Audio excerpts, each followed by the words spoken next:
नमस्कार. आज आपण दीप अमावस्या म्हणजेच आषाढ अमावस्याबद्दल माहिती पाहूया. ही हिंदू धर्मातील महत्त्वाची धार्मिक तिथी मानली जाते.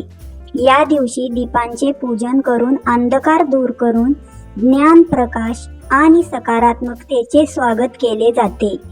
दीप अमावस्येचे धार्मिक महत्त्व.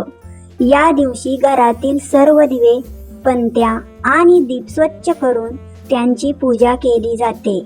संध्याकाळी दिवे प्रज्वलित करून श्री लक्ष्मी देवी आणि दीपदेवतेचे स्मरण केले जाते.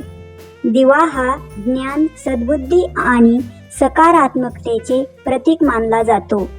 घरातील नकारात्मकता दूर करून सुख, शांती आणि समृद्धी नांदावी अशी प्रार्थना केली जाते.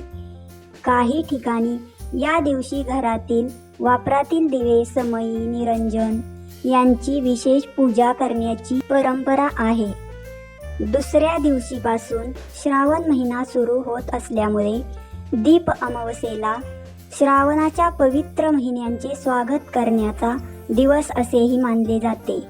पूजा करताना म्हणता येईल अशी प्रार्थना. हे दीपदेवा, आमच्या जीवनातील अज्ञानाचा अंधकार दूर करून ज्ञान, सुख, शांती आणि समृद्धीचा प्रकाश सदैव राहू दे. अशाच नवनवीन व्हिडिओसाठी BM स्टोरीजला सबस्क्राईब करा आणि बेल आयकॉनवर क्लिक करायला विसरू नका. धन्यवाद.